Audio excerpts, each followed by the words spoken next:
Hey guys, welcome to my channel DIY Art Collection. If you're new in my channel then please subscribe and hit the bell icon. Friends, আজকে আমি আপনাদের সাথে একটা ভরাট আসনের design share করব। ডিজাইনটি তৈরি করার জন্য আমি রয়্যাল ব্লু কালারের উল নিয়েছি এবং এখন আমি দুটো ঘরের একটা ফোর তুলছি। এরপর আমি উপরের দিকে লেভেলটাকে সেম রেখে নিচের দিকে দুটো ঘর বাড়িয়ে 1 2 3 4 চারটে ঘরের একটা ফোর তুললাম। এরপর আমি এই সাইড থেকে আবার একটা ফোর তুলে এখন আমি আরও দুটো ঘর বাড়িয়ে 6টা ঘরের একটা ফোর তুললাম এবং এখন আমি 8টা ঘরের একটা ফোর তুলছি। 8টা ঘরের একটা ফোর হলে এরপর আমি 10টা ঘরের একটা ফোর তুলে নিচ্ছি। এটা আমাদের হাইয়েস্ট ফোর এবং এরপর আমি আবার 8টা ঘরের একটা ফোর তুলছি, মানে এখানে আমি একটা উল্টো ত্রিভুজ তৈরি করছি। এখন আমি 6টা ঘরের একটা ফোর তুললাম এবং এখন 4টে ঘরের একটা ফোর উঠছে। তো এই সাইডটা মোটামুটি তৈরি হয়ে গেছে। এখন আমি আবার দুটো ঘরের একটা ফোর তুললাম। এখন কি করব, আমি এর উপরেই ঠিক সেমভাবে আরেকটা ত্রিভুজ তৈরি করব। তার জন্য এর ওপরের অংশে আমি ফোর তোলা স্টার্ট করছি এবং এখানে কি করব, লাস্ট যেই দুটো ফোর তুলেছিলাম তার ওপরেই আবার দুটো ফোর তুলব। এক্ষেত্রে যেই লাইনে যত ফোর ছিল তার উপরে তাই হবে। 2 4 6 8 10 এই হিসাবে ফোর সংখ্যা উঠতে থাকবে। দেখতেই পাচ্ছেন আমাদের 10 নাম্বার ফোর এখন তোলা হচ্ছে। এরপর আমি আবার 8 6 4 2 এই হিসাবে এখানের ফোরগুলো কমপ্লিট করে নেব।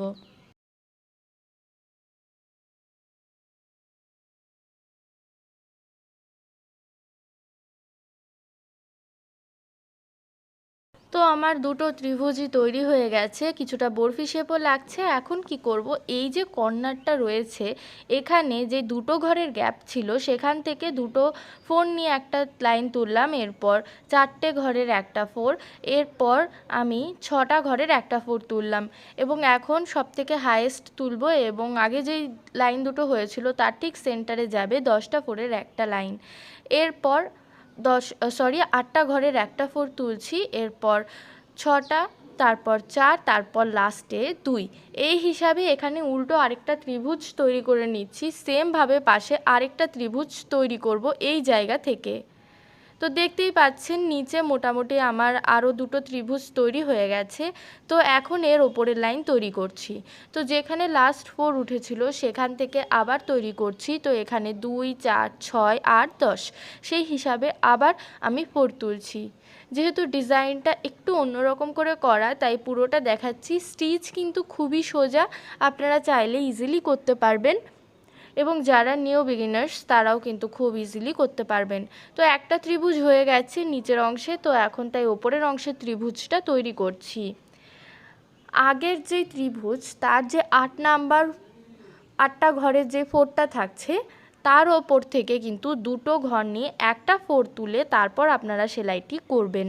তাহলে দেখবেন মাঝখানে কোথাও গ্যাপ থাকবে না, পুরো ডিজাইনটা সুন্দর থাকবে। তো প্রথমে কর্নারে এইভাবে একটা ত্রিভুজ করার পর এখন সাইডে আবার করে নিচ্ছি। দেখতে পাচ্ছেন সাইডে আরও আরেকটা ত্রিভুজ তৈরি হয়ে গেছে। তো এরপর কি করব, এর সাইডে মানে লেফটের দিকে আমি আরও আরেকটা ত্রিভুজ তৈরি করে নিচ্ছি যাতে পুরো ডিজাইনটা প্রপারলি যায়। তো এখানে একটু কার্ভের মতো তৈরি হবে এবং ডিজাইনটায় কিন্তু বড় একটা বরফি শেপ তৈরি হবে। তো এখানটায় দেখতেই পাচ্ছেন 10টা ঘরের যে ফোরটা সেটা তৈরি হয়ে গেছে। এরপর জাস্ট সাইডটা তৈরি করে নিচ্ছি। তো এখানে যে লাইনটা তৈরি হলো সেখানে কিন্তু টোটাল আমাদের 4টে ত্রিভুজ তৈরি হলো। প্রথম লাইনে একটা, পরবর্তী লাইনে 3টে, তারপর এই অংশে 4টে। এখন এর উপরে আমি আরেকটা লাইন তৈরি করব। তাই এই কর্নার থেকেই প্রথমে দুটো ফোর তুলে নিলাম, দুটো ঘরের ফোরটা, তারপর 4 6 8 10 যেইভাবে ফোর তুলছিলাম সেই হিসাবেই তুলতে থাকবো।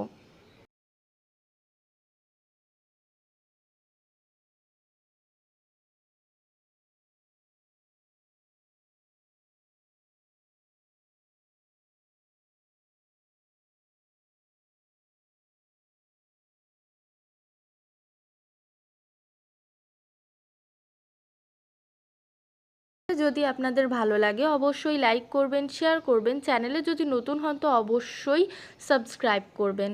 তো কর্নারের ফোরটা তোলা হয়েছে বা ত্রিভুজটা তোলা হয়ে গেছে, তাই এখন সাইডের যে অংশটা সেটা তৈরি করে নিচ্ছি, যাতে আমার এই কর্নারটা একবারে হয়ে যায় এবং এরপর রাইট সাইডের ডিজাইনগুলো আমি তৈরি করতে পারি।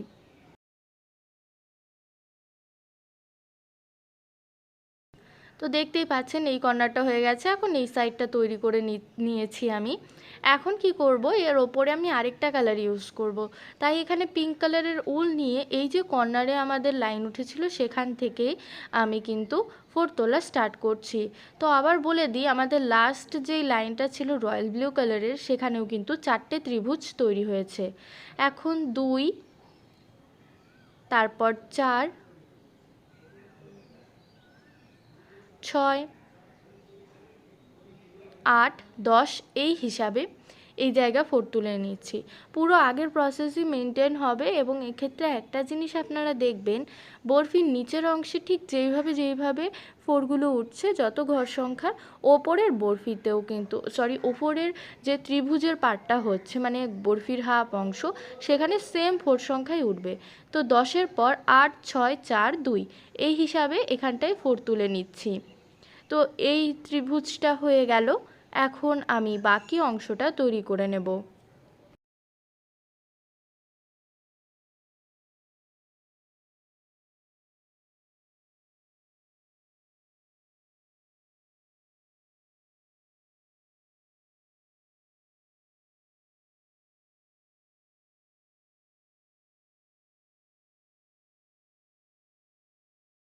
কালারের উলের জন্য হয়তো আপনাদের দেখতে সুবিধা হচ্ছে ডিজাইনটা ঠিক কিভাবে উঠছে এবং এইখানটায় কিন্তু কোনো ঘর বাকি যাচ্ছে না। তো এখন আমার যে উল্টো ত্রিভুজটা সেটাও প্রায় তৈরি হয়ে যাচ্ছে, এরপর এই লাইনে আরও 2টো ত্রিভুজ তৈরি হবে।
তো দেখতেই পাচ্ছেন এখানে আরও 2টো ত্রিভুজ তৈরি হয়ে গেল। এখন উপরের অংশে আবার আমি সেমভাবে আরেকটা লাইন তৈরি করব। এখানে আমাদের 4টে ত্রিভুজ তৈরি হবে ঠিক নিচের মতোই, শুধুমাত্র এদের যেই ডাইরেকশনটা আছে সেটা একটু আলাদা হচ্ছে, কারণ কি না, যেহেতু আমরা এটা বরফির শেপ করব, আগে লেফটের দিকে আমরা রয়্যাল ব্লু কালারটা নিয়ে সরেছিলাম, এখন আমরা রাইটের দিকে সরছি। তো এখন আমি বাকি অংশটা তৈরি করে নিচ্ছি।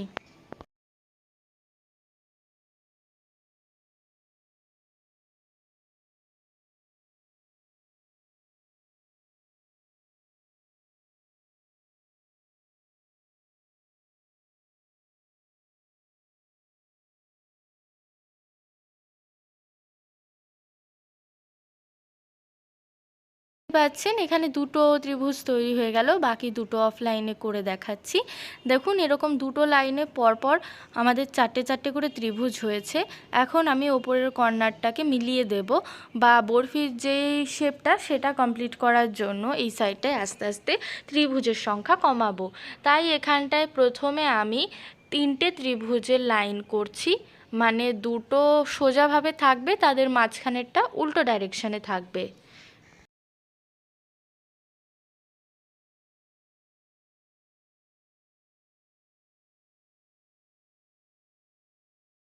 ভিডিওটা যদি আপনাদের ভালো লাগে অবশ্যই লাইক করবেন, শেয়ার করবেন, চ্যানেলে যদি নতুন হন তো সাবস্ক্রাইব করে বেল বাটনকে প্রেস করতে ভুলবেন না।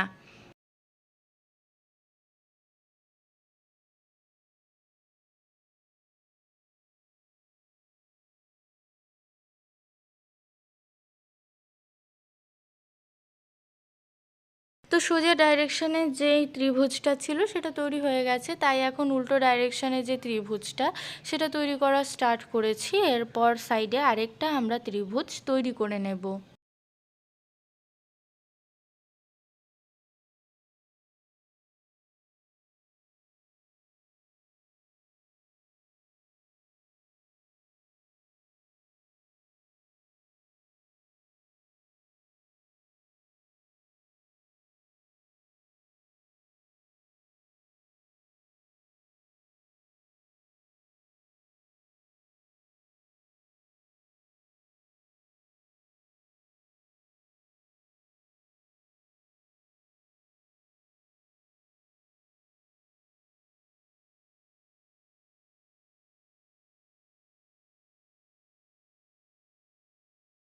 আছেন এখানটা তৈরি হয়ে গেল। এখন আমি পিঙ্ক কালারের লাস্ট ত্রিভুজটা তৈরি করব ঠিক এর মাঝখান থেকে, তাই এই কর্নার থেকে 4 তুলছি। তো এই জায়গাটা তৈরি করলে কিন্তু দেখতে পাচ্ছেন আমাদের একটা শেপ তৈরি হয়ে গেল। আপনারা চাইলে এই শেপটা মেনটেন করেও কিন্তু ডিজাইন তৈরি করতে পারেন। মানে ধরুন আমি যেরকম ডিজাইনটা করেছি সেই কালার কম্বিনেশন না করে আপনারা এটা পরাপর কন্টিনিউ করেও কিন্তু আসনটা ভরাট করতে পারেন। তো দেখতেই পাচ্ছেন এই জায়গাটা পুরো কমপ্লিট হয়ে গেল। এর পরবর্তীতে আমি ইয়েলো কালারের উল নিয়েছি এবং ঠিক যেই আমাদের 3 নাম্বার লাইনটা ছিল তার পাশ থেকে এইভাবে 4 তোলা স্টার্ট করেছি। তো 2, 4, 6, 8, 10 হিসাবেই 4 তুলছি। এক্ষেত্রে রয়্যাল ব্লু কালারের নিচের অংশের থেকে এইভাবে ডাইরেকশন নেওয়া স্টার্ট করেছি। এই জায়গাটা আপনারা সেলাই করার সময় দেখবেন। তো এই জায়গায় দেখতেই পাচ্ছেন আমাদের একটা একটা করে কিন্তু দুটো ঘরের হিসাবে ঘরের ডিফারেন্স হচ্ছে কর্নার বরাবর। তো এখানে আমাদের উল্টো ত্রিভুজটা তৈরি হয়ে গেল, তাই এর ওপরের অংশে আমি 3টে ত্রিভুজের একটা লাইন তৈরি করব।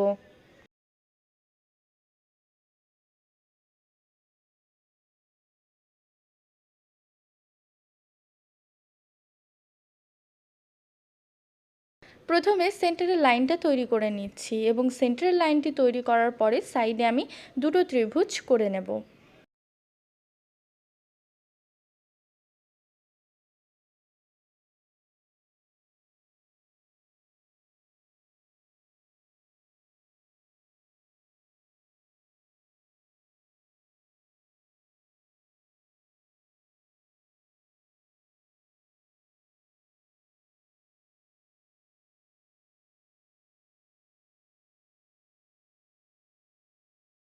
তো আপনাদের যদি ভিডিওটা ভালো লাগে অবশ্যই লাইক করবেন, শেয়ার করবেন। চ্যানেলে যদি নতুন হন তো অবশ্যই সাবস্ক্রাইব করে বেল বাটনকে প্রেস করবেন। ভিডিওটা অনেক লেন্দি হয়ে গেল, এতটা বোঝানোরও দরকার ছিল না, কিন্তু পুরো আসনটা কমপ্লিট করতে এটা অনেকটা হেল্প করবে, তাই আমি এইভাবে ডিজাইনটা করছি।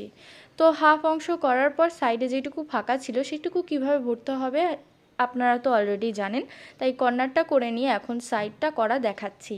তো এখানে আবার 3টে ত্রিভুজের একটা লাইন করব, কেননা এই জায়গায় যে আমাদের বরফির কর্নারটা সেটা তৈরি হবে, তাই মাঝখানে ত্রিভুজটা করে এখন আমি সাইডে ত্রিভুজটা এভাবে করে নিচ্ছি। তো এই জায়গাটা করলেই কিন্তু আমাদের কর্নারটা তৈরি হয়ে যাবে, তাহলে কিন্তু বড় একটা বরফির শেপ নেবে। তো এই জায়গাটা দেখতেই পাচ্ছেন আমাদের তৈরি প্রায় হয়ে গেছে এবং এরপর কি করব, এর ওপরের অংশে আরেকটা ত্রিভুজ তৈরি করব, তার সাথে সাথে ডিজাইনটা কমপ্লিট হয়ে যাবে। এরপর যখন আবার কন্টিনিউ করবেন এই অংশের থেকে, মানে যেখানে আমি ইয়েলো কালার দিয়ে তৈরি করছি এর ওপরের অংশে প্রথমে আপনারা রয়্যাল ব্লু কালারের অংশটা তৈরি করে নেবেন, তারপর পিঙ্কটা তৈরি করবেন। মানে নর্মাল বরফি আপনারা যেভাবে সেলাই করেন ঠিক সেইভাবেই করতে থাকবেন। তো দেখতেই পাচ্ছেন আমাদের এই জায়গাটা পুরো কমপ্লিট হয়ে গেল এবং পুরো লুকটা কিছুটা এরকম আসছে। সো ফ্রেন্ডস, যদি আপনাদের ভিডিওটা ভালো লাগে অবশ্যই লাইক করবেন, শেয়ার করবেন। চ্যানেলে যদি নতুন হন তো সাবস্ক্রাইব করে বেল বাটনকে প্রেস করবেন। আজকের জন্য টাটা।